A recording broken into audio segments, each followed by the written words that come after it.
Taking on through the weekend vibes. Fins talk, we go live. Bobby Fins and Fish Tank Hank. Miami Dolphins, we got your back. Saturday noon is the place to be. Catching Dolphins talking fantasy. From the field to the fan debate. Fins talk today, don't be late. Fins up, we ride until the end. With Bobby and Hank, they're your best friends. Podcast popping every week, no delay. Join the crew, Fins talk today. Live chatting, stats so prime. Miami hustle all the time. News and views will pave the way. Dive on in, it's Fins talk today.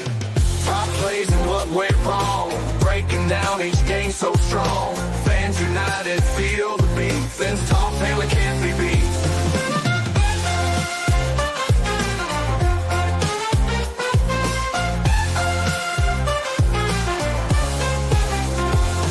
Fins up, we ride until the end. With Bobby and Hank, they're your best friends. Podcast popping every week, no delay. Join the crew, Fins talk today.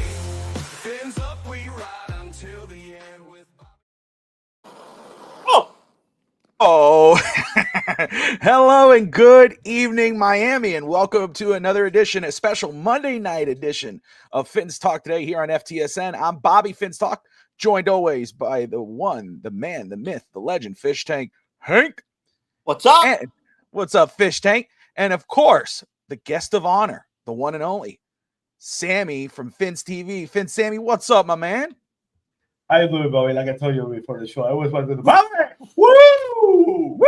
And then each show I used to do with Bobby, Bobby! So glad to be here with you guys. Thanks, nice to meet you. Oh man, it's so cool to have you. And I know usually Hank and I do this on Saturday, but Hank was so gracious. So I was dealing with, weather's been off the charts here. Been a lot of craziness of dealing with migraines. Had a migraine this morning. Hank was like, no problem. You let me know if you want to do it on Monday. And I'm like, yeah, we'll do it Monday night. And Sammy was so gracious with his time to say that he would be happy to come on. So happy to have him here. Thanks for having me.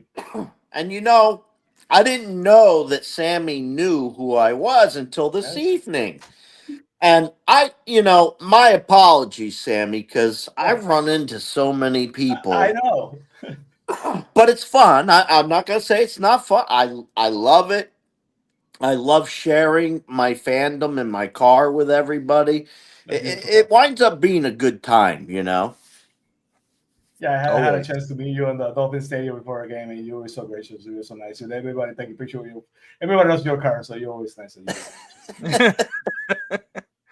And now I'm in South Florida, so everywhere I go, it's like it started all over again, because I was in Orlando. Okay.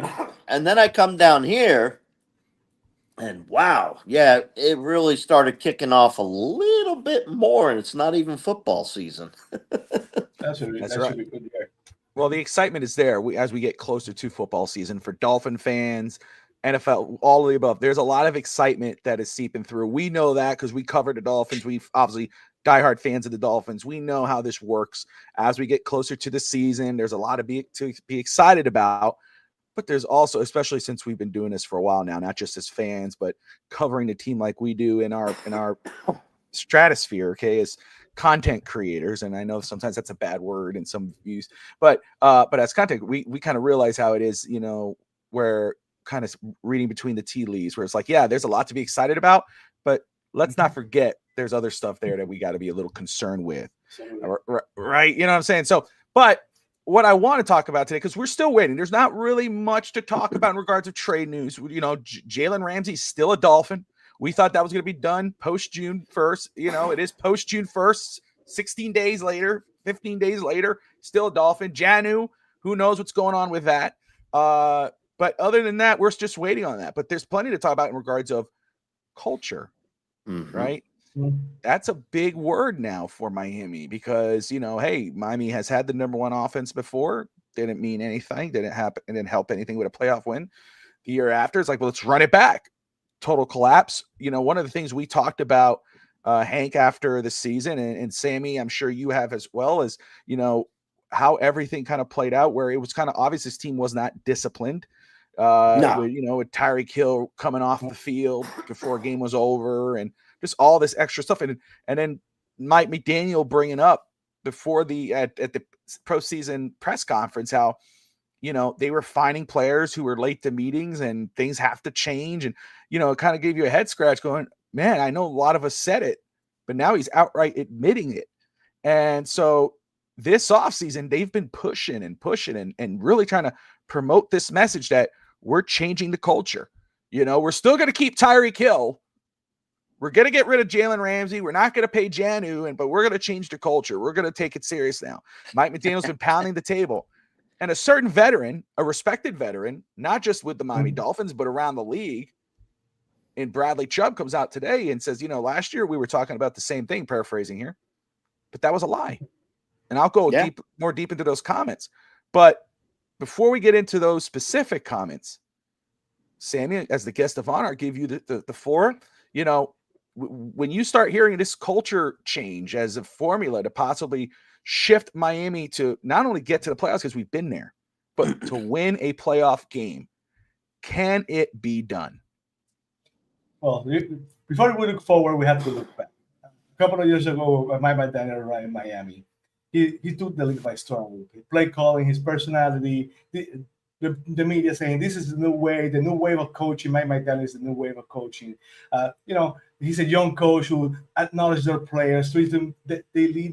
They allowed him to police themselves on all of that. That went south really, really, really, really quick. And when you had to put the responsibility on where the coaching change should go, you have to look at, of course, management, the ownership, the coach. Of course, the coach is a huge part of it, and the players you choose to be the leaders of the team. So it's yet to be discussed who's going to have the bigger responsibility or who's going to take that new wave or this new culture change, because we're going to two culture change with my McDaniel. They will be the second one. So it's complicated. We have to wait and see, because we talked so many times on Fins TV. We have our reservations of my dad is like the substitute teacher. Now he's like, they're gonna take him seriously after being so buddy with him. So time will tell on that. No, true. I think that's some great points, and that was something that I always brought up. Fish Tank and I both did. Especially when I understand. Obviously, sometimes in order to connect, and that's something that McDaniel did at first. It was to connect with his players on a personal level, be friends. It worked with Tua. It brought out the best in him. You got to give him credit there, right? But then there's other guys that want that type of coach, like a Flores, like a guy who would come right in your face and. Whether you like it or not, it's going to tell you how it is. McDaniel's not that guy. So for him to turn around now and try to be that guy, that's a tough sell. And, I don't know. I don't see that being the case moving forward unless he was to strip the team totally of all its veterans that can't respect him. Like Tua, maybe you could get away with it. Tua could stay on the team and go with the flow. Janu, possibly. Maybe Armstead, if Armstead would have stayed. Didn't happen. But guys like Jalen Ramsey and those other guys, Bradley, I don't know if that works. Fish Tank, what are you thinking about all this culture shift talk?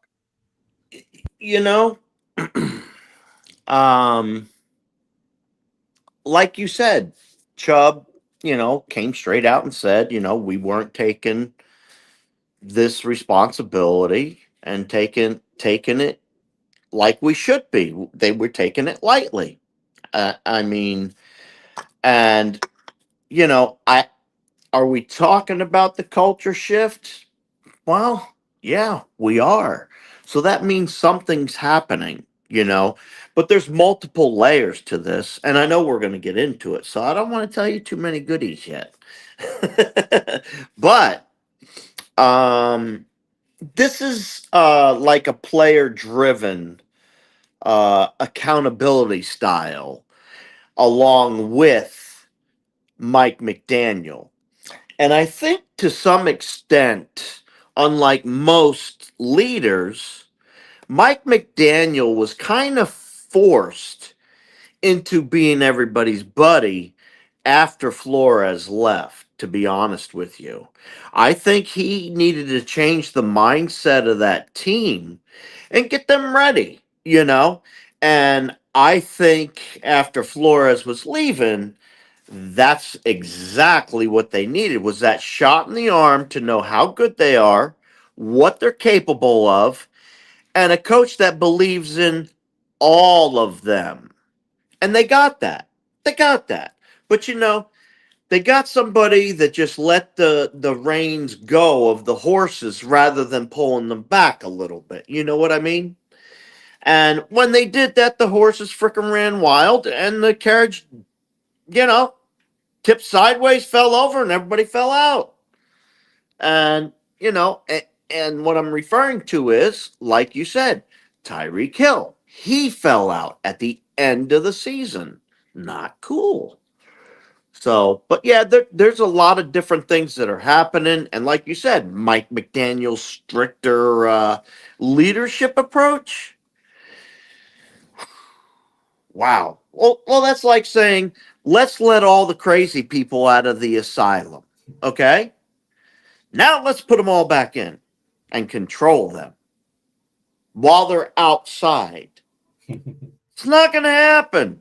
You're not going to be able to tackle all 200 of these people. You know what I mean? He ran into the same problem, you know, uh, and now I think he's trying to adopt a more authoritative style. You know what I mean? With like non-negotiables and people, there's going to be consequences when you come late and, for violations. And that completely, supposedly, contrast, but people were fined and nothing happened last year. So, where am I at in this whole thing? I'm confused, but I do have answers. Well, let's talk about this whole notion that it's in the first off, everyone who's joining in right now, we appreciate everybody who's tuning in and commenting. Fins up, everybody! Whether you're on social media or YouTube, we appreciate you watching. Hit that like and subscribe button. And when you get done with this show, go over after you've subscribed, go over to Fins TV and subscribe over there as well for some great Dolphins content. Sammy and the crew kill it, man. I just love watching their stuff. It's so clean. It's like it's Sammy, I'll tell you straight up, like when I watch your stuff, it's like seeing someone that it's like, I don't know how to say it. I won't say it's not kumbaya. It's like a sync. Like the way you run your things is like it's like I treat FTSN like it's a TV channel, and to me, Fins TV is treated as such too. The scrolling down boxes and so you kill it, man. So I just got to give you that shout out. But talking about this whole idea that all of a sudden, we're going to, the notion of substitute teacher is just a great example. The substitutes, they roll in the big TV, go ahead and watch TV, have fun, guys, lay back, chill out, man. Let's have, oh man, I love Mr. McDaniel. He's so cool, man. We just get to chill. Oh, wait, Mr. Flores ain't coming back. Oh, it's only Mr. McDaniel. Now Mr. McDaniel comes in and he's saying, no, guys, hey, look, I need you all to sit down, open your books, chapter 3, whatever the hell, hey, put your phones away. Hank, stop flirting with that girl back there. Hey, no, all of a sudden it's like, what the hell? Mr. McDaniel, McD, what's up? That's a hard switch. You can't do that. Yes, can't do it. Can't expect Principal Greer or Superintendent Ross to come in and fix that. None of the players are going to do that, especially, what I'm saying? So, and then what was the nail on the head? Because we were already talking about how this was already being pushed. This whole idea of a culture shift. And, we're like, can you really do that? Is it a little too late? It's not the first time they've brought this up. This is not the first time they've said, hey, we're going to do this. We're going to change the culture here with the Dolphins. And this is going to mean winning. And, it's always okay. It's not, say it, don't spray it, actions speak louder than words. Well, Bradley Chubb, who didn't play last year due to an injury, he didn't play at all, but obviously he's on the roster. He's pretty close with the team, right? He's in the locker room. He comes out when he brings it up and he says, I'm going to go word for word here. He goes, I'm going to say last year we were lying, honestly. Exactly. Point blank, period. We felt it. We put our toe in the water, but we didn't dive all the way in. We didn't get all the way there with each other. We weren't making the effort to go the extra mile. And I would say this year we're doing that. I'm not sure how it's going to turn out for us, but we are putting forth the foot to change it, because last year, like I said, we said we wanted to change. Yeah, we're doing this. We're doing that. but it's not going exactly how we want to. But this year, I feel like everybody has the right mindset and moving forward. So if it works out, it's going to work out. If it doesn't, we're going to go back to the drawing board and make sure it works out. Sammy, I'll start with you. Your thoughts when you hear that? First of all, I think we talked a little bit before the show about that the admission of lying. That itself, okay, I appreciate the honesty, but that basically says a lot. The fact that you had to basically lie about, we were pretty good front. To me, that could be the dagger, the final dagger in my Daniel's back. We're not talking about it right now because it just happened, but as the season progresses, if they start losing, then we're gonna come back to this though. When the media starts in the question, are you being truthful or are you lying this time again? Is there chairman or are the players behind my Daniel's back? They support him, or you're just lying and say that he has not left the locker room?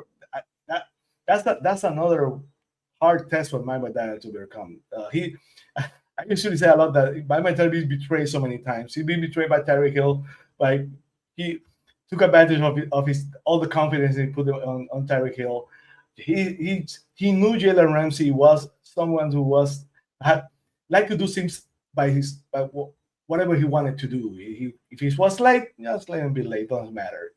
But this time, for me, they need to go with a fast start. The last 5, 4, 6 games of the season, quick start, get a lot of wins. Because if they start losing right off the bat, I don't think my Benedetta gets past the Spain trip.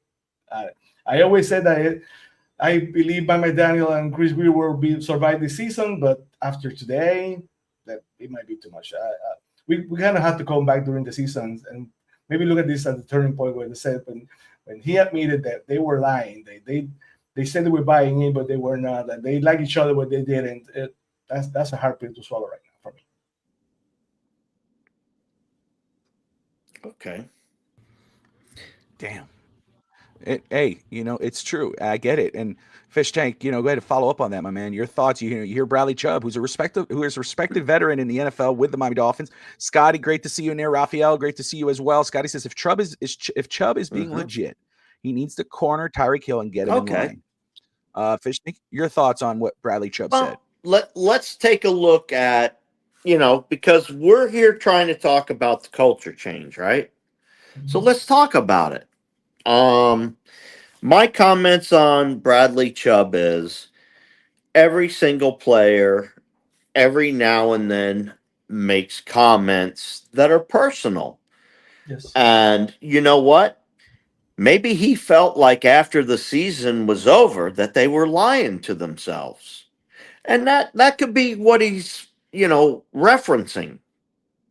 I don't know for sure, but I know this new culture is, it's led by veterans like Bradley Chubb, like Tua. They're establishing standards for 2025 in the locker room.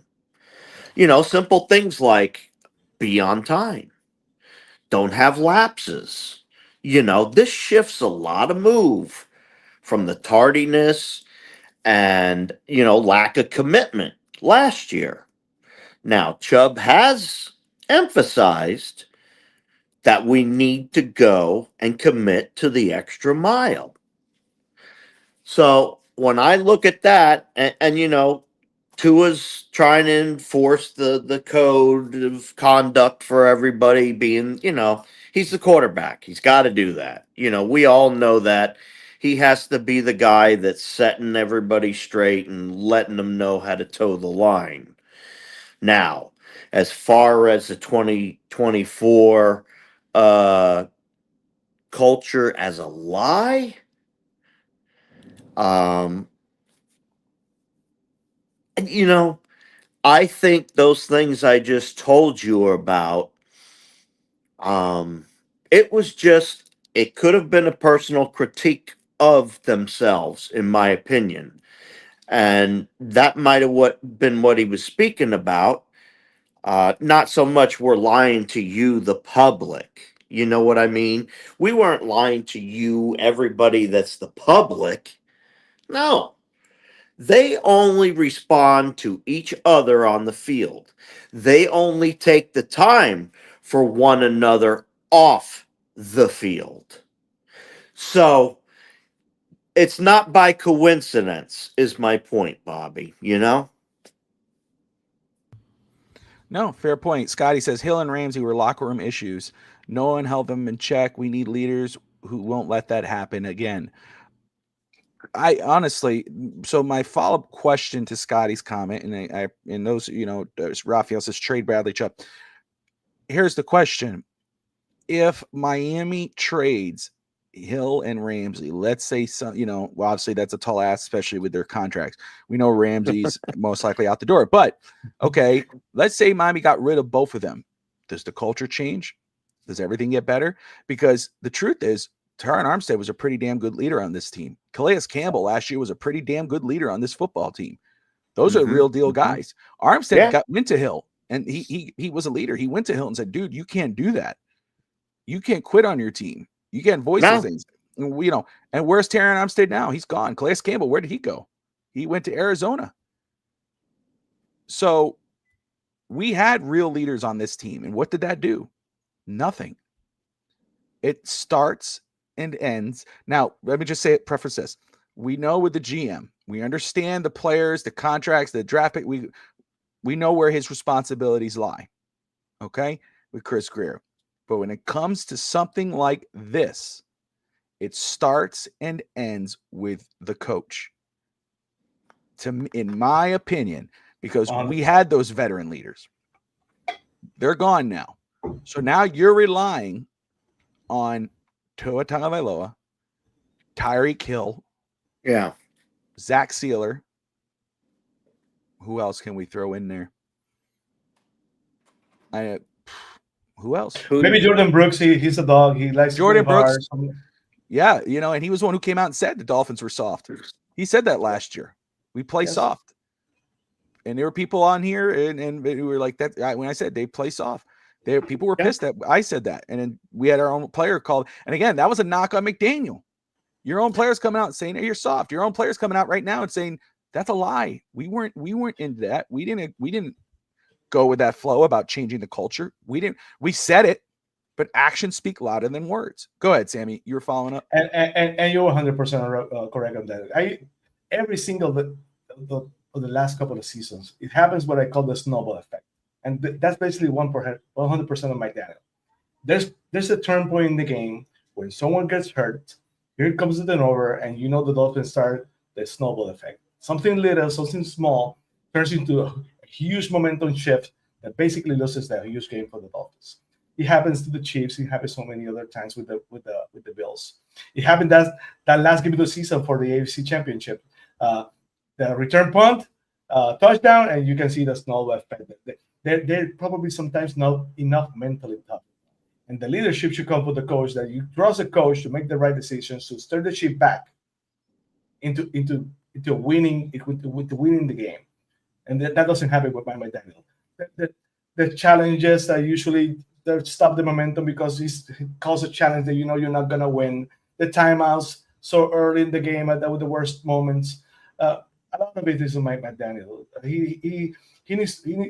I would say he's a great play designer, but he's not necessarily a great play caller. So many people, he's a great play caller. To me, he's not a great play caller. He's a great play designer, because you need to put a game plan for the game. When the defense adapts, you need to make adapt. You have to adapt stuff. And that doesn't happen with McDaniel. That didn't happen when they lost Tua. That never happens. So we start with now with the Dolphins. Maybe that changes. Maybe it gets a little bit more help in that. But again, I would love for the Dolphins to find him someone to help him into the game management aspects of the game. They didn't do that. I would like for him to get an elderly head coach for him to help us, so with experience, like a counselor or something like that. Because Mike McDaniel was never even a play caller with San Francisco 49ers. He was a run game coordinator. So he doesn't even have the experience of basically calling his own plays. And that's a lot of the play of someone who doesn't have that kind of experience. And when you have Mike McDaniel with a huge ego, Jalen Ramsey with a huge ego, and so many others, and the ghost of Tua over there, one player were getting hurt, and the season is gone if that happens. That's a lot for anyone. And I don't see Mike McDaniel getting the help he needs. His coaching staff, those guys who have been Gold West, Welker, Sam Madison are good guys that play. That again also are player coaches. If Mike McDaniel is gonna be that buddy coach, he needed someone like Anthony Weaver, who's strong mentally, strong physically. You can see that he's a tough guy, and you can see the defense. Even at times with a little less talent, a lot of people more hurt, basically did their job. But the offense with so much talent, even with Tua came back, they didn't find a way to play to the full potential. So for me, it's Mike McDaniel. The leadership has to start there. Well, for me, I'm going to piggyback a little bit off of you, Bobby.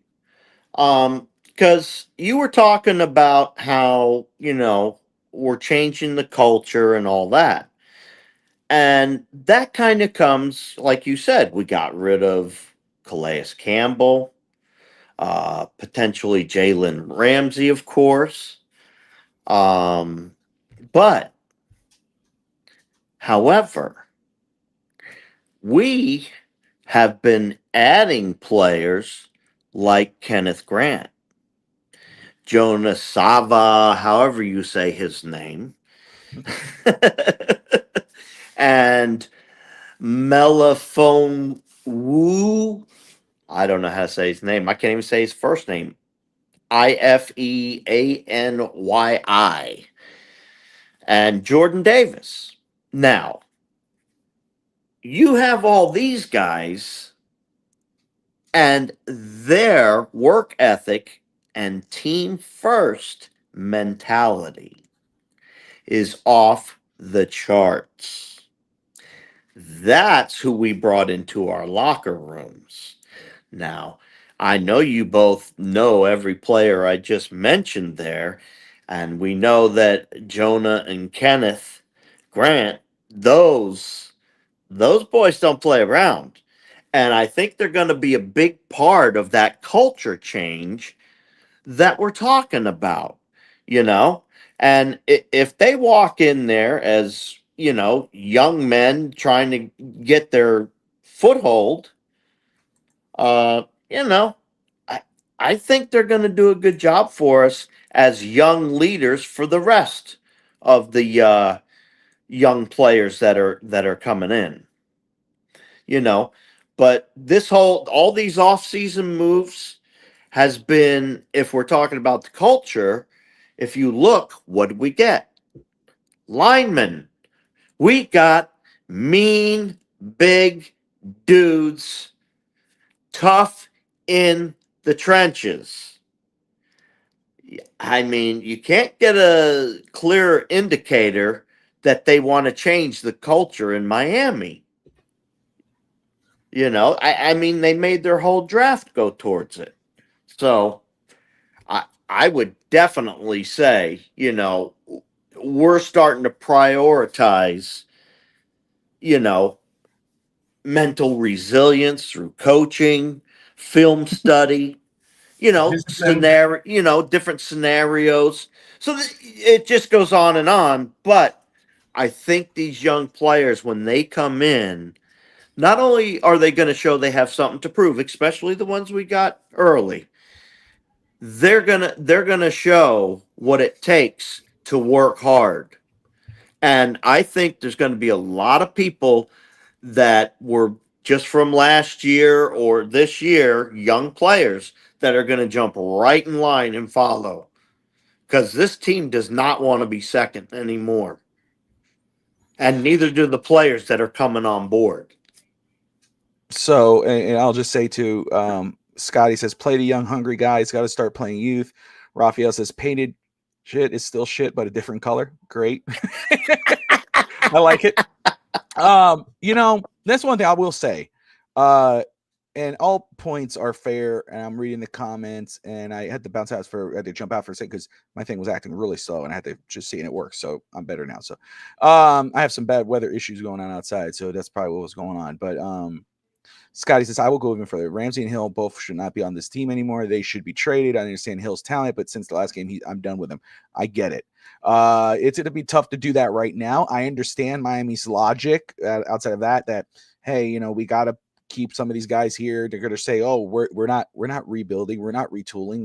We're running. We're making a run again. We're going to do this. But when you lose a Jalen Ramsey and a possibly Jonnu Smith, you're going to have to.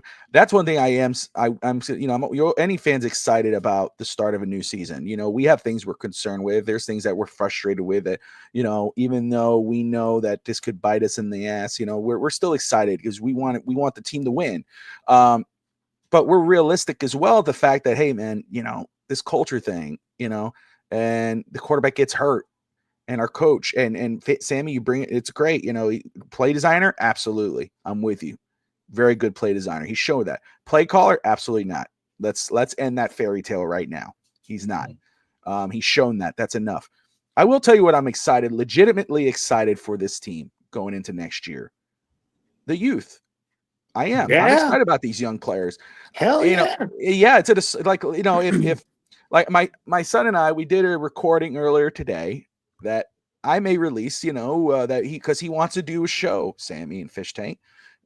Tristan wants to do a dolphin show, and we've talked about it. And mom's kind of like, I don't know, but I was like, hey, I'll be with him. I'll take care. I'll look out for him. How old is he? Tristan's 8. He's 8. But I see why mom can be. Yeah, I know. I'm with it. You know what I mean? I'm like, and I get it. That's why I said, let's do a recording. Let's just do a test run and whatever. But we were talking, and he didn't bring up, obviously he loves Tyreek Hill. So like that's the one thing where he was wearing his Tyreek jersey. But when we were talking, I was like, what are you most excited about? He's like, Ollie Gordon. I can't wait to see Ollie Gordon play. I'm like, I'm with you. And the other thing was what he brought up, he said, I said, what player are the Dolphin fans going to be most excited about after the season at PM's? He goes, Quinn Ewers. I went, whoa. I was like, oh, wait, what? I was like, he's like, yeah, Quinn Ewers. He goes, 2 and 1 finish it. You come. So, but my point to that is, yeah. So my point to that is that there's, I know, yeah, no, yeah, receipt, no, but my point to that is that there are young players on this team. And even though we know Quinn Ewers is a 7th round pick, Ollie Gordon is a 4th round. We got Devon Achane. There are players on this team that I'm really looking forward to seeing that if and when Tua goes down, we know we're going to see Zach Wilson. We'll see how that plays out. We've heard some off things during the OTAs, but when Quinn Ewers comes in, I'm looking forward to seeing that just to see what we have in possibly a 7th round pick, because people forget this guy was the number 1 quarterback coming out of high school. At one point, people projected him to be the number 1 pick before last year and the couple years back. Obviously he could have gone back to college and got a big paycheck and probably would have been a 3rd round, 1st round, whatever next year. He came out, he fell. So did Shedeur Sanders, 5th round pick, and Quinn Ewers is a 7th round pick. So I'm intrigued by that. I'm intrigued to see Kenneth Grant, Jonah Savanea, who I was banging the table for at offensive guard. Yeah. Ollie Gordon. I was like, just jumping around when we got him. I can't say the guy's name, but you knew who he was. You just said Jonah Sava, whatever. Jonah Sava, whatever. But Greg Murphy out of UCLA is another guy. He's an undrafted free agent. There's another guy who is a good player. There's a lot of good young players on this team where it's like, look, yeah, I want them to win, and I'm going to be banging the table for them to win, and I'm going to be pissed off when we don't win. But when those young guys come in, my eyes are going to be glued on the screen because they could be the future. This is a tough question to ask, but probably it might not be as hard to answer. I don't know if we kind of answered that already, but talking about culture change, Sammy, is it a little too late with Coach McDaniel and a culture change in Miami? It's like you said, it's a hard question, because if you asked me like a month ago, a couple of weeks ago, I firmly believe that Mike McDaniel and Chris Weir were not going to be fired this offseason, nor next season. I truly believe they're all in it. They're calling it's not a rebuild, it's a soft rebuild. They're basically doing a soft rebuild. They're not going to admit it, but when you come out and you all do stuff and you basically trade it, everybody's on the table to be traded. When John Smith asked for the contract extension, of course he's almost 30, and I can understand basically. But if they stand and they're doing this year what they did last year, and now people are criticizing, they do it basically the same thing, so they just can't win. But basically, they're doing a soft rebuild. But it might not be too late. But again, I always believe that if you have too many ifs, there are too many ifs. There are too many ifs, maybe to overcome them. And now they added so more ifs during this offseason. So it's not all on Mike McDaniel, but basically he dug his own grave. He's fired by the end of even during the season. That's a great point. Scotty says winning changes everything, even unchangeable culture. Fair enough. Yep. Fish Tank, your thoughts? That's a great point. 100%. I'm sorry, Happy, before you go, I want to say something. When you're winning, or when the Dolphins were winning, where we were winning, nobody cared about Tyreek Hill and Jalen Ramsey's ego and all the dancing. We were having fun. We were scoring 70. We were winning. Doing his little piece. Yeah, exactly. We had so much fun. Winning heals everything. You're completely right in that. But I think that fantasy is gone. That basically that's gone. I don't think the Dolphins, even if we're winning, as soon as something goes wrong, we're gonna go back to questioning: is Mike McDaniel safe? Is Tua the guy? Should we put in Zach Wilson in, or maybe Awers? There's so many ifs again. So the genie, like I was saying on Fins TV, the toothpaste is out of the tube. There's no way they can put it back in, maybe. So again, I'm sorry it didn't happen, but it is what it is by now. No, man, great points. Adrian of the Rainy Day Pod in the house. What's up, Adrian? Great my brother Adrian. Fish Tank, go ahead. Well, we have to go back to the same thing if we're trying to figure out, will this culture change work, or is it too late, is what we're asking, right? Is that that's what you asked me, I think. Well, I believe with the combination of player-led accountability, stricter coaching, team building, an opportunity to redefine their identity, which is currently said to be they are soft. And I'll tell you right now, there aren't too many alpha males that like to be called soft. So that, so are we making the change mentally? Yeah. Chubb's already saying we're going to go the extra mile. Basically trying to get the troops and say, we didn't do what we needed to do last year, and we need to be held accountable because we lied not only to ourselves, but everybody else. And I think that's what he was kind of trying, like I had said earlier. But the biggest part of this is it's player-driven accountability standards that are now coming into it from Mike McDaniel. And these promises, you got a better chance for stronger discipline, enhanced team, cohesion, a tighter unit, however you want to say it, improved performance when we get to clutch situations where before we couldn't stop them because they were running up the middle. Well, we got some big bodies on the defense that should counter that. We also got a guy that is going to help our quarterback not be flat on his back all the time. So, I mean, there's been a lot of roster changes that would indicate that that's going to happen too. And when they turned around and they brought free agents and draft, they strictly focused on those type of people and players. If you look at some of those players and look up who they are and the type of people they are, it shows that they went after people that want to be winners, that are mean, and are going to do everything they can to win. And, even if you have a quarter of those people and you have your major veterans supporting it, and then your coach enforcing it, I don't think it's too late, but will it work? I think it'll work. I think it'll work. I don't think um, there's too much damage done. You're basically losing one player, Jalen Ramsey. Now, I don't think Calais Campbell left due to this and that like everybody else says. That's just I don't believe that.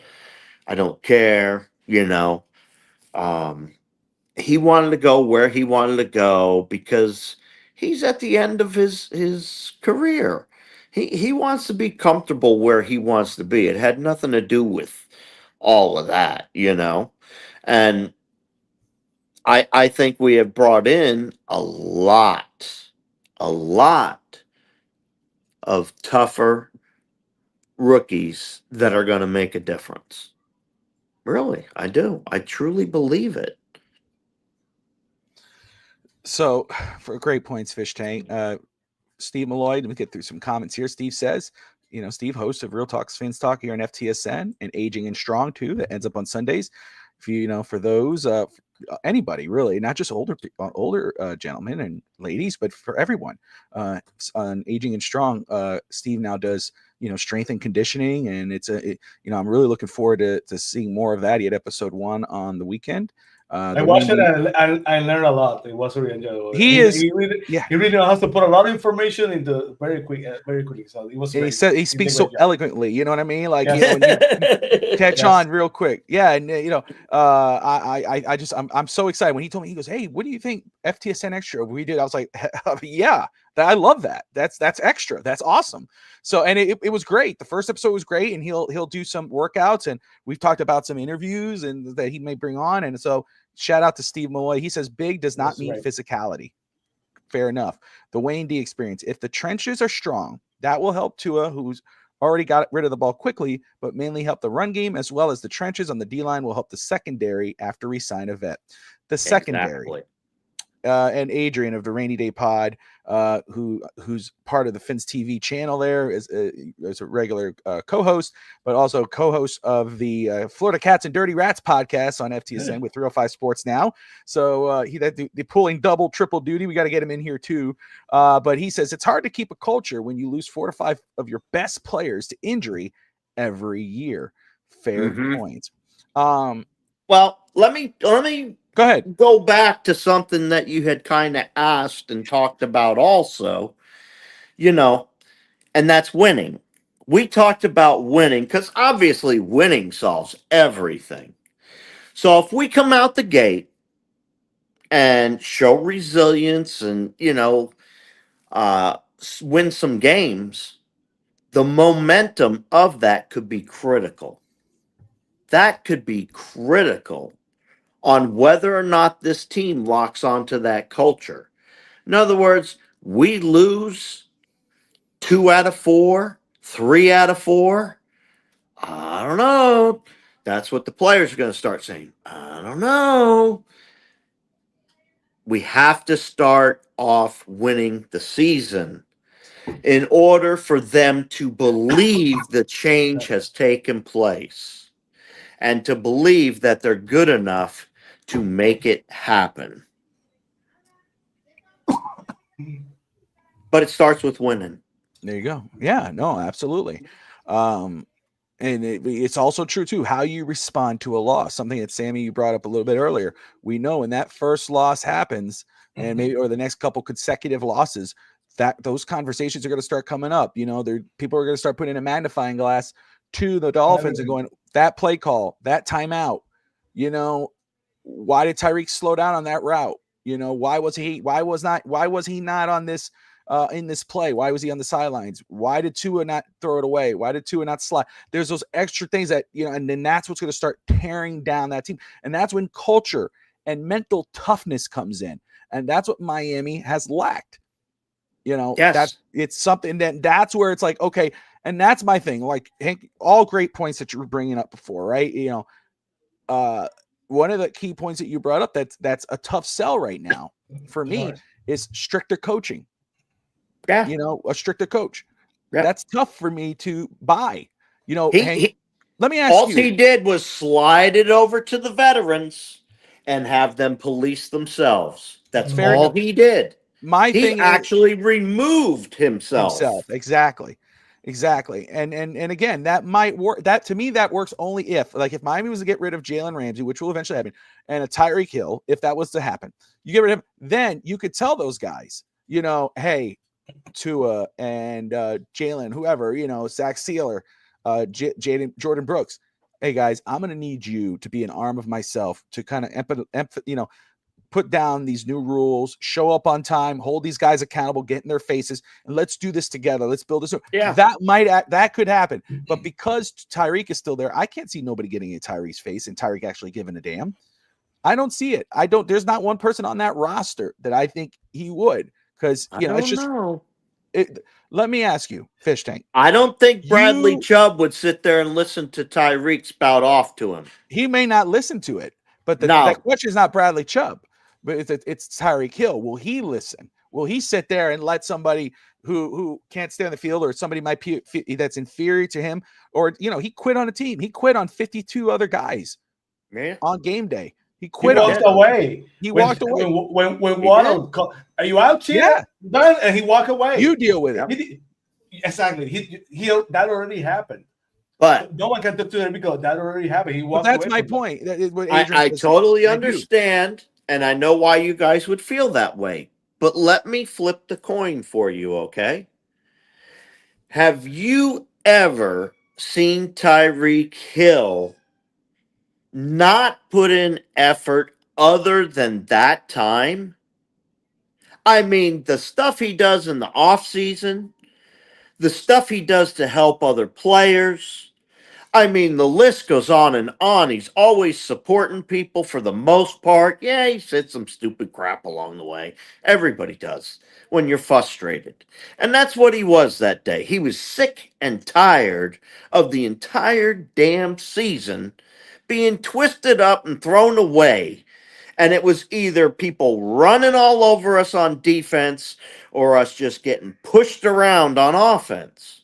And that's the truth of what happened. And it's like every year. And that's when you're going to find out if the culture shift works. It's just like every year. After 9 weeks, what do we do? It doesn't matter what we do for the first 9 weeks. It really doesn't. So I'm gonna say Because this. we always suck at the last. I'm gonna say last year. If you ask me last year's Tyreek Hill, did we not see him give ever until that last time? No. Yeah. No, he wasn't the same Tyreek Hill. What I saw No, him he wasn't. No, he wasn't. You overall are from the right. very start of the season, throughout the season, you know, when he was healthy, where was he? You know, and what, you know, Tua's not getting the ball. When he was, it was overthrown or underthrown or whatever the hell. It wasn't 100% effort. And then what is he doing off the field? Yeah, and I'm not talking about all the arrest or the detainment or what's going on at home. Yeah. I'm talking about off the field when the team is losing. Instead of being a leader and talking about how can we get better, he's on social media putting pictures of himself in a Kansas City Chiefs jersey, talking about getting traded, doing all this extra shit and all this extra stuff. And it's like, to me, you put more, he puts more effort into those little side jokes than he does putting onto the field and into this football team. And that's the problem. You know, does he act as if he is a part of the team? And when that last week, when it's finally, and yeah, it's like, did we see it before then? You did too, Fish Tank. I know that because we talked about it. Nobody's gonna follow those type of shenanigans that are coming in the door for the Miami Dolphins. Nobody's gonna follow him in that pursuit. No, but that's the point. Because nobody else has $100 million contract and are going to get paid regardless of what they do. So he's one single influence. And I know if you have one bad apple, it spoils the barrel. But I just truly believe there's too many good players that are great leaders inside that locker room that will not allow him to do that. And I just honestly don't think Tyreek's going to do that if he remains anyway. I understand your point, and I'll let Sammy follow up. I will just say, I understand. There's, we're talking about now again. If Calais Campbell, Terran Armstead was still here, I may say, you know what? Maybe those guys this year, maybe they could get into Tyreek and say, hey man, because Terran Armstead is on the level of Tyreek. Jalen Ramsey, if he was still on this roster come next season, which we know he won't, I might say maybe he's the one who gets to Tyreek and say, hey man, you and I are kind of equal on offense and defense. We're saying there's no one equal to Tyreek. And Tyreek, I don't think there's anybody who could come up to Tyreek and say, hey, get your act together, dude. You need to be a part of this. I don't see it. And his actions has said in the past, Vishek, we know this, and that actions speak louder than words. Until you prove otherwise, he has not shown that he could answer to that and do that. Scotty, very quick, I want to get off there. Scotty says, in my book, there's no excuse for what Hill did. I don't expect any excuse or counterpoint. That's just me. I'm stubborn. That's a bell that can't be unsung in my stance. I wouldn't care if we cut him. Q of the I Hate Football podcast, host of the College Blitz podcast on Fins FTSN Extra. He says he agrees. Bobby, loser intangibles. Sammy, your thoughts, and then Hank, I have a follow-up point, but I want to hear Sammy's thoughts on what we're talking about. First of all, we on Fins TV pride ourselves to be a positive podcast. I'm gonna have to bring Hank because he's even more positive than we are. I love that Hank. He's more positive, but he's so positive. I wish sometimes with Tyreek Hill I could be as positive as Hank is, because if we have to look back again to before we look forward, Tyreek Hill is always a disappointment, no matter what. He first game of the season, the incident happened. We can look back. We defended him. The team fully supports him. He could be the best of himself, but so many incidents during the last season. Just a couple of weeks ago, he said in an interview that he wanted to punch back McDaniel because he wasn't throw the ball. It's a joke. It's an immature joke. Yeah. Just for a week, try to fly under the radar. But every single week, he finds a way to make it about him. And let's say we all work in the same workplace and we have a boss.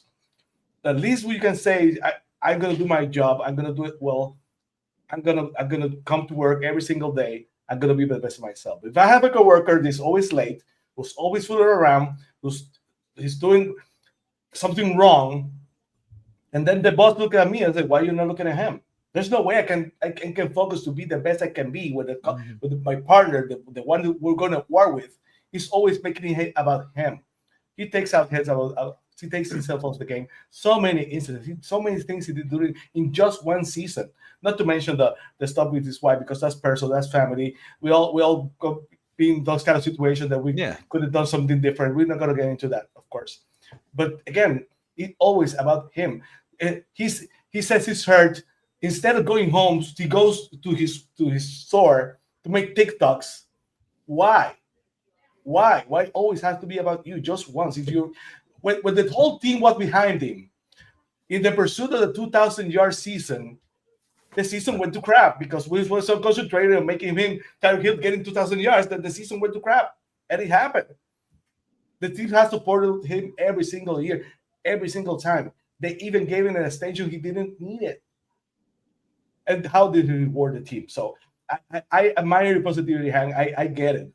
He's immature, and sometimes, of course, it's not as big as we made it, or even the media makes it. But the media is in the lookout for this kind of things right now. And if you're your teammate, you just want to play, and you want to play with someone who, at the least, it's not going to take yourself out of the game, because, of course, it's speculative. I can say that every time that he's a key player of the game, you need him. Oh, my knee, he's having to take himself out of the game because he's hurt. I'm not saying he's lying, but sometimes the key moments of the game, he's hurt, he sneezes, and then he's back in the game. The next play, how is he great again? So it's kind of fishy sometimes. It's a speculative, of course. Yeah. There's so many things that are confusing to me, and it bothers me, because if I'm Waddle and I'm there and Sheeta, you out, and the guy just turns and walks away from you, I'm gonna be hurt. He betrayed Tua at that game too. There's so many times too. So for me, and I want to say, right there, and Wayne, the experience, I get it, right? He's saying you all need to get over it. Played with a broken wrist all year. Right? Risk it when the season was over. Once he realized it was over, some of y'all overdo it. And listen, here's the thing: if he would have said he played all year with a broken wrist, that's admirable. Okay, let's give a medal. Very nice. We appreciate you. But if it would have came out like, okay, hey, they're looking at the scoreboard and let's say, the Dolphins, they realize, hey, they're not, it doesn't matter if they win or lose, the Broncos are in, they've won, guys, season's over. If it was agreed beforehand that, hey, coach, if we're out of it, I think I'm gonna sit it out, and McDaniel says, you know what, Tyreek, it's cool. There would have been no Waddle saying, hey, what are you doing? You guys deal with it. That's where your point is mute. That's where that point is mute. With all respect, I appreciate you in your comment, but but yeah, if no one would be harping on this if he didn't quit on the team. He quit on the team, broken wrist or not. Don't use that excuse, because he could have, that McDaniel, Terron Armstead, Jalen Waddle, everybody, Tua. Where the hell are you going? You deal with it. I would say the best example. That guy was broken, and he kept coming back. So for me, it's really disappointing. I was close for worse, and it's on the team too, because I would not expose him to that locker room interview. I'd get him out of there after that. I would never expose him. Oh, no. So yeah, and that too. When he said after the game, like, again, I said too, I understand afterwards. Yeah. I was like, hey, we all get to it when we get mad and we say things we didn't mean to say. That's different. But quitting on your team, exactly, that's the part. That's where it's like, and say, oh, but he was hurt, and he doesn't want to risk it. Yeah, but that's something you agree ahead of time. That's like Hank, Hank and I, or you, Sammy, with you, hey, guy, listen, if it gets to a point where we're not gonna win, I've been hurting, dude. I'm just gonna, if it's cool with you, I'm gonna sit out the rest. All right, bro. Once we notice that, we'll work something out. That's different. That's like what Cam Ward. That's different. But you not talking with your coach, disrespecting your coach, disrespecting your team, disrespecting your friends, disrespecting your logo, and saying you deal with it. There is nothing anybody could say. Oh, but he was hurt. He plays football. Absolutely. What are we talking about here? And basically, the explanation in the locker room was, "Yeah, I'm out." Imagine that. Imagine, because they saw their leader. Chris Greer calls him a leader. If your guys, you're watching this game, and you're like, you're not paying attention to the Broncos game. Yeah, you're on the side, but you want to see your team win, lose, or draw, no matter what the final result is. And then all of a sudden, you see 3 or 4 of your own guys following Tyreek's role and walking off the field. We're done. Oh, but one has a bum knee and one had a stub toe. He broke his toe the other day while he was walking in the kitchen. And Tyreek's had a broken wrist because he didn't know how to, whatever. And somebody got a sprained ankle. What are we talking about here? You're playing. Unless you didn't want to play, if you don't want to, sit your ass down. That's bad. On the field. Don't quit. That would be bad. Wow. If he hurt, that would be bad. But that's not what happened. No. I'm sorry, Hank. You guys are all upset going off, and I'm just like, okay, all right. Okay, look, there's always 2 sides to a coin, guys. Yes. And I'm going to have to bring that other side up now, okay? Now, let's say I was doing a job, and I was doing a painting job, and I had one wall left to do. And let's say I was just about done, and the homeowner comes in and says something derogatory to me. Okay? I would probably, try to discuss it and work it out. But more than likely, I'd walk out, because I don't allow anybody to talk to me like that. Okay? This is kind of the same scenario to a degree where we were talking about, Sammy was saying, if you're on a job, you can't do that. Okay. But if my boss comes to me and says, we're going to let you go Friday, and I come in Friday and that boss gets snotty or something with me, do you think I'm going to stay there and finish that day? There's no way. There's no way. Now, I don't excuse what he did, but at the same time, I look at the whole picture. And for me, the whole picture was the game didn't matter anymore. It did not matter for anything, for any reason for him to be out there other than team support and morale. Okay? So I definitely think he affected that, without a doubt. And he affected the cohesiveness of the team by doing that. You are right. But at the same time, it was the last game of the season, and it really meant nothing at that point in time. Like those two scenarios I just mentioned. I think it was kind of like that for him, is all I'm saying. But, you know. Go ahead, Sammy. With all due respect, Frank. Basically, I don't agree with that because if you're painting the house, your boss, my dad, has basically brought you cookies, brought you water, and pay you more than you deserve to get for the job. So I don't agree with that premise. That's one. Number two, they were playing for Calais Campbell, who could have been his last game of his career. Terrell Armstead, who could have been the last game of his career. There were a lot of people who were hurt going to that game. They're playing for pride. They were playing for a winning record. For the only the second team with a winning record beside the Chiefs the last 4 or 5 seasons. So they had a lot of reason to play for. And again, it could have been valid. It's the way he did it. He quit. Oh, yeah. There's no way. I don't disagree with that point at all. Not at all. You're playing. It was devil's advocate. You're giving the other point of view of that, and I get it.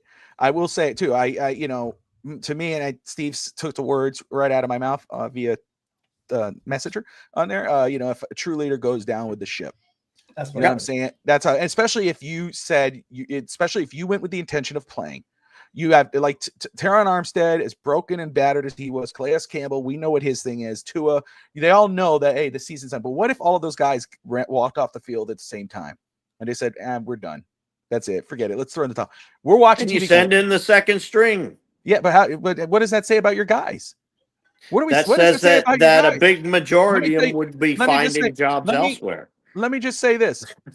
You know, there was, you know, I think we've all had that, where we were at jobs that, you know, we didn't like and we were disrespected by our boss and, you know, just to throw the company in. But there was a time where, you know, I was at a job where I really hated. I was like, my God, I got along with everybody. There was disrespect and whatever. But, you know, there were some people I got along with, but I was like, I just can't do this. I can't do it. And it was at lunchtime after I stuck it through, and it was lunchtime, and I remember I called my wife and I'm like, honey, I can't do this. I said, this is just ridiculous. It's not a cool thing. You know, I don't know what I'm going to do, but I don't think I want to continue this. She's like, do you want to just come home? I said, no, I'm going to finish today. I'll finish today. And I finished today. I did. And I didn't take any cuts. I did my job. At the end of the day, it was at night. It was dark. It was a 10-hour shift. I told the supervisor, can I speak to you for a moment? We went in the room. I said, I want to thank you guys for the opportunity. I said, but this is going to be my last day. I usually would do 2 weeks, but I don't think that would matter anyway. I said, so this would be my last day. I remember he told me, he said, you know what, I appreciate that you at least finished the day, that you didn't just not show up or not come back. And to me, that's something. And when it comes to, you know, again, it's different if you go, if Tyreek before that game made the plan that, hey, if we're out of it, I'm done. I want to protect myself. Okay. Let me ask you guys a question before I forget, Bobby. I don't mean to. No, you're good. You're good. I'll forget. Do you think if Tyreek Hill stayed in that game, we would have won? Is my question. No. Okay. Just saying. Okay, but see, at the same time, though, we say, okay, then why does it matter? Right? Is that what you're asking? I'm just saying. Oh, why does it matter that he quit? We were going to lose anyway. I think it. You know, it's not if we were going to. It's not if we were going to lose anyway. It's the last game of a very annoying and trying and again, season. It would be excusable if that was the plan beforehand, but it wasn't. I understand. I'm not disagreeing with that. I'm not disagreeing. And he was very shallow. He didn't take the time to represent and support his team. I have agreed with all of that. I'm just saying, however, you know, people get tired of crap. And that was his third year playing with a broken wrist, and everybody around him definitely were not playing at their full caliber of efficiency either, Bobby. Now, they might not have walked off the field, but I can assure you they were not giving it their all. Go back and watch it. They weren't. None of them. That None matters of not. them. That matters not to me because he hasn't been given his all season that season, and he 3 Yeah, years of wrist injury. He how many times did somebody tell him? He said it out loud. Well, they kept telling me to get surgery, and I didn't do it. So now it's an excuse to quit on your team. No, no. There's No, nothing I'm anybody. not saying that's an No. excuse. What I'm No. saying is what I'm saying is well, whether he was given his effort or not. My thing is, you went and started that game. You didn't have any talks with your coach. It's Hank. If you're the coach of that team and you got a guy and you expect him to be the win, lose, or fucking draw, no matter what that record is, and all of a sudden you expect him to finish game, and all of a sudden you're like, all right, Tyreek, we're gonna go ahead and get you over the top. Let's end this with a bang. Let's end this good, whatever, because you expect him to be there. If it was talked beforehand, I have no issue with it because then you're not quitting. It was a planned thing. Protect yourself, protect the player, protect the team, whatever it is. But you didn't. You said, I'm going out there. I intend to play. I want to play. Okay, go play. Never mind. I quit. We're the Broncos won. Screw this. I'm done. I don't want you on my goddamn team. You're a quitter. You're about yourself. You're not about the team. I have no issue And with a you player still taking feel that way today? 100%. What makes you think that that's going to be different? He has shown that That's the that's not problem. the case. How can we sit there and say Tyreek's a leader? That was What has So- it yesterday. shown that he's a That was leader? that was worth. Let me ask another question. Go for it. Now, you see how he does all these little childish things and posts and everything else. Okay? He obviously has a child mentality when it comes to responsibility, and he doesn't take any. He acts like a child when it's time. That's his trait. That's who he is constantly, and doing stupid stuff like he's 12 years old or a teenager, like the comments and, everything else. But that's exactly what that was that he did. He basically threw a tantrum and walked off the field. Not acceptable. I totally And, agreed with and it you. goes right back to this because I want to ask you a follow-up question. What I meant to ask earlier, but like if it was Andy Reid on that sideline, if it was or one of those guys, Andy Reid, who was former coach, he would not have walked off the field. If it was Pat Mahomes, and that's not knocking to, I'm just saying because of those guys. If it was one of those guys and they were in that situation, he would not walk off on Andy Reid, or he wouldn't be there long after that situation happened. You Yeah. put anybody, Mike Tomlin, try to walk off on Mike Tomlin and see how long. Well, he and I lasts. think that's where the problem is, Bobby. They have such a big contract on him. They can't just dump him. They can't. They I mean, can't. They you can't. listen. And I You think can. that's You why would just have to eat it. You would that's just the have only reason I think he's still on the team, to be honest with you. because I'll ask you, Fish Tank, right? So your Mhm. experience, okay, Coast Guard, you got a long history Yeah. in active military and all this. If there's, I don't know if you've had any leaders in your past that you answered to or that you saw that were more laid back and goody to, or when with the boys, and all of a sudden they pretend to be strict. Do you all of a sudden straighten up, or is it Yes. harder to do so? You just straighten right up. It's And we hope different. that It's different with them, because when an officer tells you to do something, that's usually who's in charge is the officers. And when they tell you what to do, you are taught to listen to commands unless they're unlawful. So do you want him to look good or bad in front of his superiors? Do you see what I'm saying? Mhm. Now, if this person's a great leader, they're going to do everything to make him look good and support him. And that's where it comes to Miami. I think that right there. Do the guys truly believe in McDaniel enough to shift the culture and actually answer? Then say, okay, he's our coach. We want to help him win because, hey, obviously we know what the league thinks of him. We know what half the fan base thinks of him. They watch it. They could pretend. People could say what they want. They don't follow anything. No, they know exactly what's being said out there. But Yeah. is it enough to change the culture? Don't sleep on the trade deadline. Tyreek couldn't get traded if we have a 500 record or below. Again, that's the thing. Yes, the cap situation hurts it, but if you're just ended up throwing, burning it all down, you're just gonna eat the cap, and and then especially if you think you just gonna keep Greer. Sammy, I'm sorry, man. I know I took up. I love it. I have a first row seat. I love it. I got to argue with him every now and then. I love it. It's No, all but, good. It's all love. Bobby, it's all love. I totally hear you.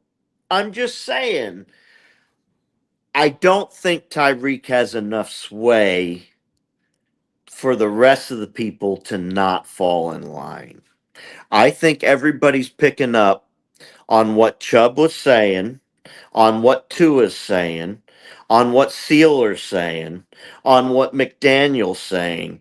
I think they're all adults and they understand. Look, we still have a nucleus to this team where we can come out and win some games. Now, if we're stuck with that one bad apple, that one bad apple might be taken out of the bucket. And what I mean by that is teammates can isolate players on purpose, and it's not that much fun.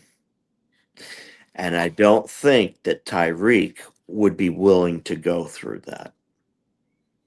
We'll just have to wait and see. I mean, Raphael says, "You fight, Bobby. I told my battalion commander to go F himself. Other reasons, I had an officer get mad at me. I didn't render salute to a transporting prisoner. My history in the Marines." Raphael, thank You you never for do your that. comment. Yeah. That's that. Those were unlawful orders. You obviously do not stop detaining somebody to salute. That's just stupid. And whoever that was, they should have definitely had a black mark on their advancement, because I would have made sure they had one coming from me. It would have been in their record. So if anybody messed with my people like that while they're in the middle of detaining somebody, oh, no way. Wrong place, wrong And chief. I will say, Daniel in the comments there, appreciate Daniel stepping in. Expectations have tampered with our youth movement. That's what I'll say. Like, obviously, we want the team to win, right? Yeah. We know we have talent on here, and we know that Tyreek on the field is what, especially with his head on straight, whatever, he is Tyreek Hill. But, my expectation, I know Hank's is, Sammy, I don't know what your expectations are for this season in regards of record. I don't know if you've released that or have said it out loud. Hank and I have both right now, because things could change. We don't know, trade Jalen Ramsey, they sign this guy. Then we go, okay, let's relook at this. Let's revisit and go from there. Where we stand right now, Hank and I both, is 9-8. That's where our records are. But, Bobby, yes, I'm now 10-7. Breaking news. breaking news. There you go. Bobby, Yeah. I love what this team has done in the trenches. Okay. It is long overdue. They get an extra from me. There you go. Just based on that alone. Well, health plays a big part, as Scotty says. Scotty says he thinks we could win 11. I will say, I'm not somebody who's like, oh my God, we're gonna do it. We're gonna do this, because there's still a lot of issues with this team. The secondary is a big deal. Big deal. To his health is a big deal. There goes Hank. Hank is gone. So we know he thinks it's a big deal. But to me, that's a big deal. And depth is a big concern as well. Somebody called him. That's what happens. When somebody calls him, he drops out. So he's going to come back mad as hell. So it's okay. Stop calling Hank while we're on the air, whoever did it. I think people do it on purpose now. Yeah, here he comes. Who called you? Every time. My buddy, who's a big Pittsburgh Steelers fan, that's in Oregon, was calling me because we FaceTime each other throughout the day and night to party. There you go. Okay. Nice. All right. It's about that time, right? So I thought it was about that John deal. Why are you going to trade him to the Steelers? Yeah, that's right. When is that going to happen? No, but it's true. To his health, it's a big deal. How can he stay healthy? The secondary, how do they address it? Again, they trade Jalen Ramsey, Asante Samuel, whoever they want to sign or predicted to sign. They get there, but then we got to look at, okay, what does Cam Smith do? Does Cam Smith, after 3 years, finally show what he's worth? That's a lot to ask for, and that's why for me, I'm still comfortable with 9-8. But I'll tell you why I'm not like, oh, hey, I wish they win. I want 11 wins. 100%. I would love 11 wins. I would love 13. What 14, would I? right? But I'll tell you why. Like, hey, it's 6 wins. Like Steve Malay said 4 or 9 wins, whatever. Sammy Fish Tank. Again, the youth.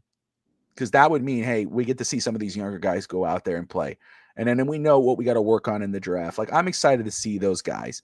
The Wayne D experience is not just to his health. We need Jalen Phillips to stay healthy, 100%.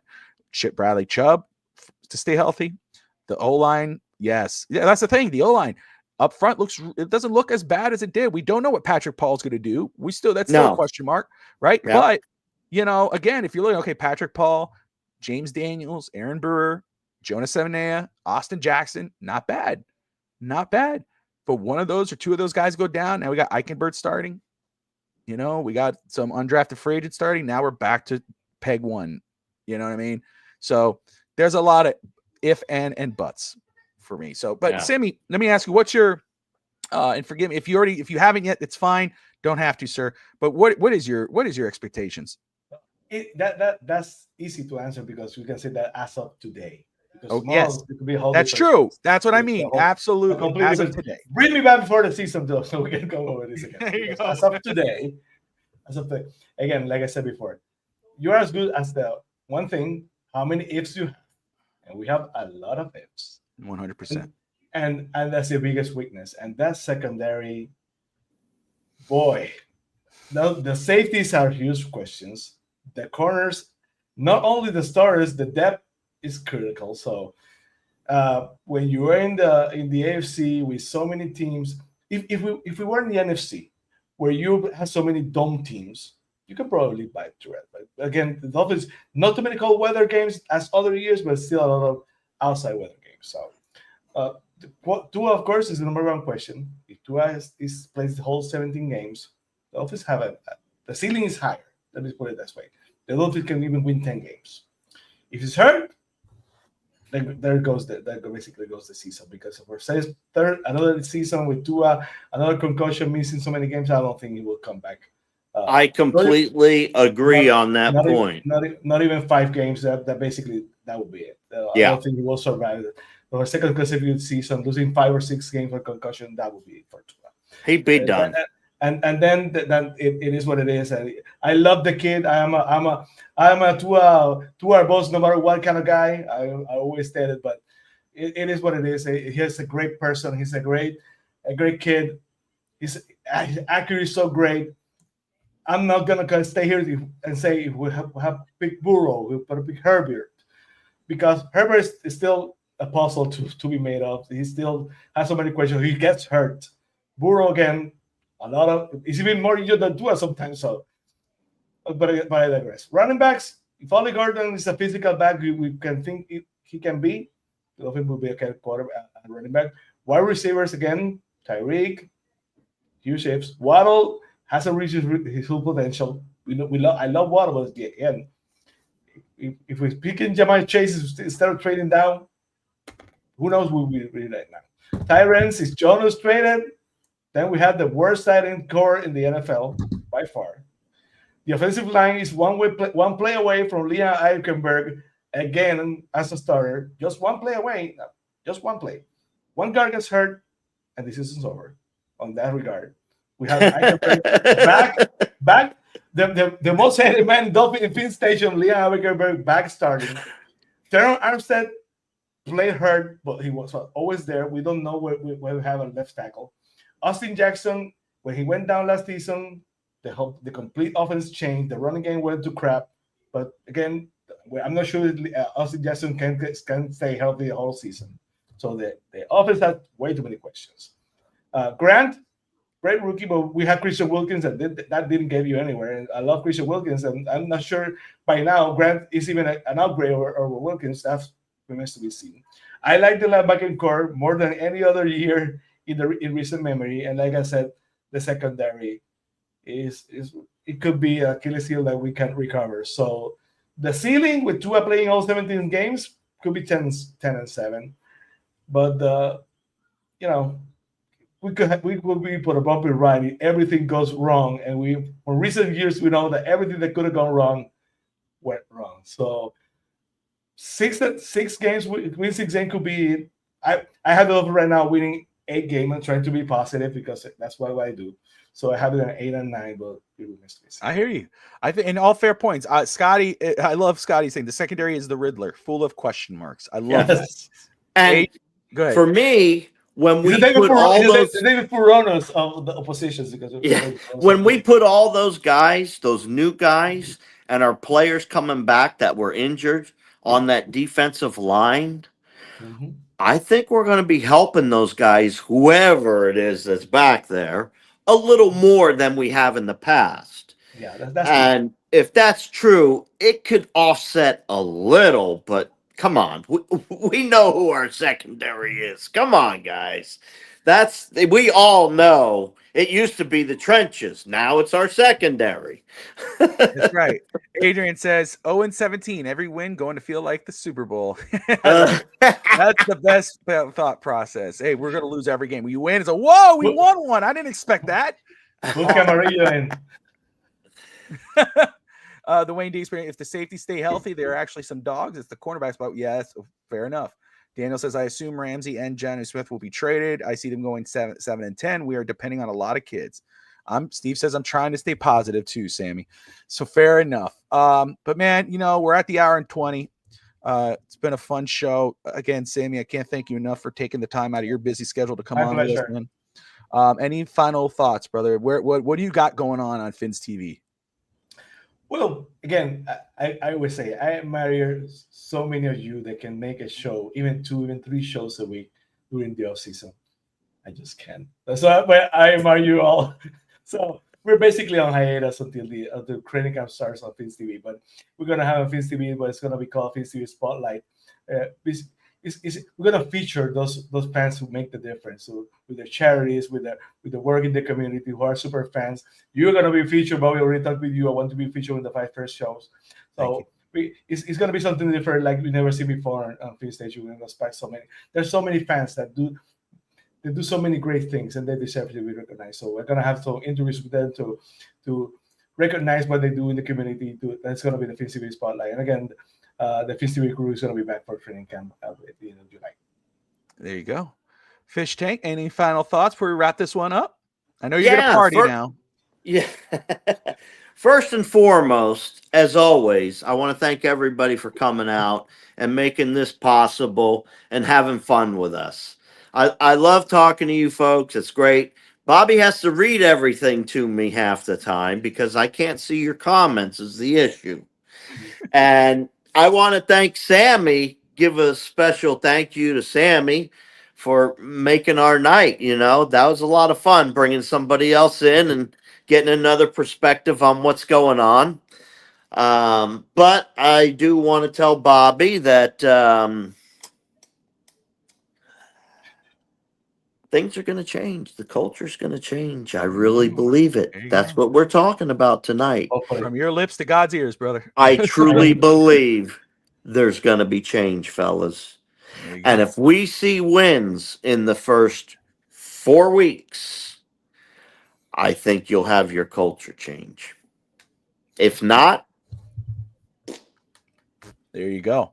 There you go. I say very quick, Steve Malloy says, great show, guys. Catch Steve Malloy tomorrow on Real Talk Fins Talk for more great time talking about the trenches. So that'd be good. I got to set that show image up for him. Shout out to our friends out there. Guys, if you love Dolphins content, go check out Fins TV with Sammy and the crew. They put out some great stuff. They're on hiatus, but looking forward to Fins TV Spotlight. And I'm very humbled and grateful for Sammy to have me on there. I'm excited. I'm looking forward to it. And I call it right now, Bobby Finstock, future fan of the year. So call it first. Hey, just remember, Sammy, you can't just have Bobby on. You got to bring me on there to argue with him a little bit. We're gonna do that. And as I see Steve in the chat, I think I'm gonna be on Steve's show next Tuesday. The Fins TV is not on next Tuesday. Nice. I'll be with Steve Nice. next Tuesday. Oh, that's cool. Double Right trouble. on. So yeah, Fins TV and Sammy, thank you so much for the kind words, brother. Well, thank you, guys. Yeah, Thank Fins you, bro. We Faithful appreciate podcast. you. Thank you, Hank. I'm looking forward to seeing you at the Dolphin Hotel next. There you go. Well, I live close to the I stadium know, you now. have to go to. No, but you can't go hang out. What's the bar that called? I forgot. Boat Oh, campers? No, that hotel has a bar downstairs. Oh, I just call it the hotel Legends, bar. legends. It's Legends. called- There you go. There you go. But no, again, Fins TV, go check them out, like Thank and you. subscribe. Our George and Jason Sarney with the Fins Faithful podcast, Miss My guys. Fins, Miss Fins, the Dive Bar podcast, 305 Sports Now, guys. If you love Fins content, go check out those people over there. And there's so much more, and I know I'm missing, and forgive me if I am running late on time. But we appreciate you all. Like and subscribe, and most importantly, Dolphin fans, as always, Fins Fins up. up.